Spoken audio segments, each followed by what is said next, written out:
أعوذ بالله من الشيطان الرجيم بسم الله الرحمن الرحيم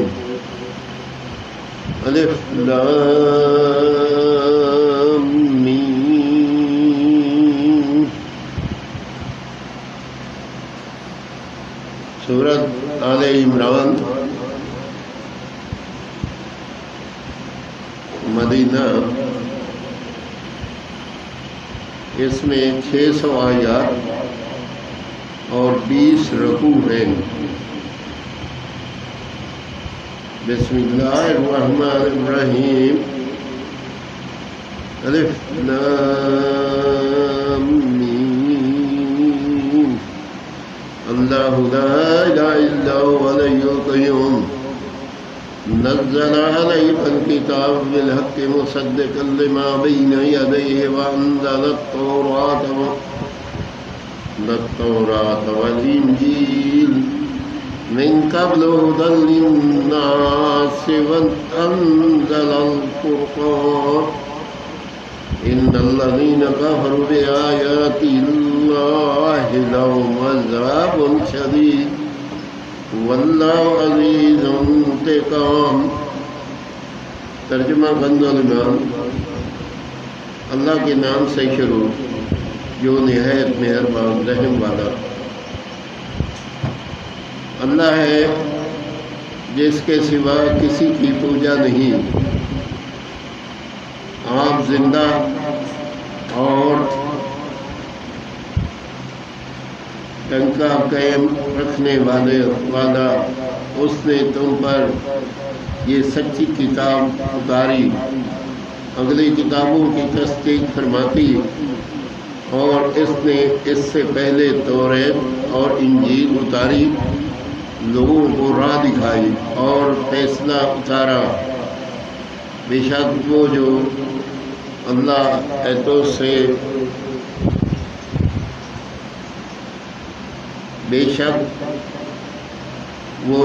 اللہ کی ایتوں سے منکر ہوئے ان کے لیے سخت عذاب ہے، اور اللہ غالب بدلہ لینے والا ہے.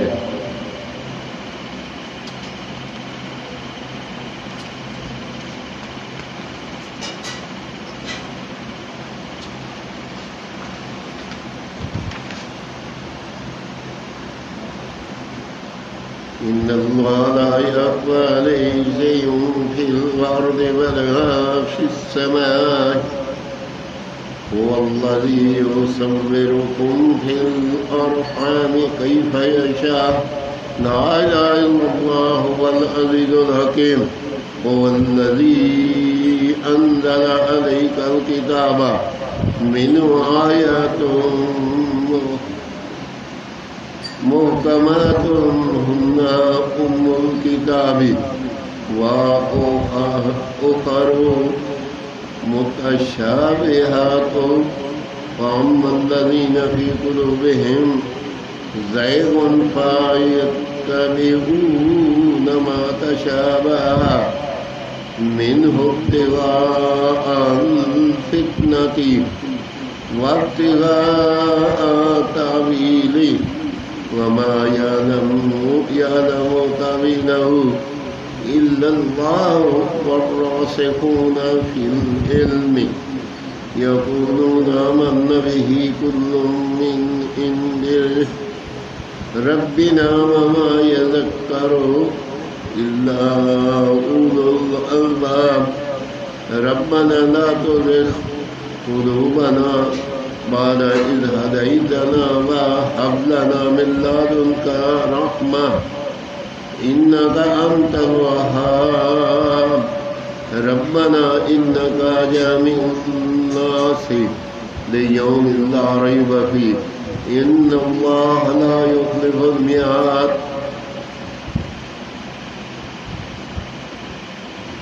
اللہ پر جو کچھ چھپا نہیں زمین میں نہ آسمان میں،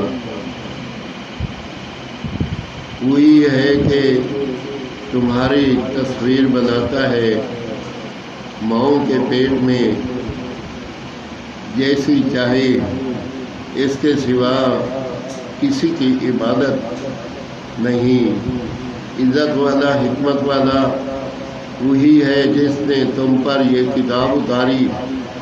اس کی کچھ آیتیں صاف معنی رکھتی ہیں، وہ کتاب کی اصل ہیں، اور دوسری وہ ہیں جن کے معنی میں اشتباہ ہے، وہ جن کے لوگوں میں کجی ہے، وہ اشتباہ والی کے پیچھے پڑتے ہیں گمراہی چاہنے اور اس کا پہلو ڈھونڈنے کو، اور اس کا ٹھیک پہلو اللہ ہی کو معلوم ہے۔ اور پختہ علم والے کہتے ہیں کہ ہم اس پر ایمان لائے، سب ہمارے رب کے پاس سے ہے، اور نصیحت نہیں مانتے مگر عقل والے۔ اے رب ہمارے دل ٹیڑھے نہ کر، بعد اس کے کہ تو نے ہمیں ہدایت دی اور ہمیں اپنے پاس سے رحمت عطا کر، بے شک تو ہے بڑا دینے والا۔ اے رب ہمارے، بے شک تو سب لوگوں کو جمع کرنے والا ہے اس دن کے لیے جس میں کوئی شبہ نہیں، بے شک اللہ کا وعدہ نہیں بدلتا۔ آمین ثم آمین۔ تیسرا پارہ 8 سے 9 رکوع تک تلاوت اور ترجمہ کنز الایمان پڑھا۔ اللہ پاک اپنی بارگاہ میں قبول اور منظور کرے، اور اگر اس میں کوئی غلطی ہو اللہ تعالیٰ معاف فرمائے، اور اللہ پاک ہمیں اس پہ عمل کرنے کی توفیق دے۔ اس کلام پاک کو یا اللہ صدقہ جاریہ بنا دے۔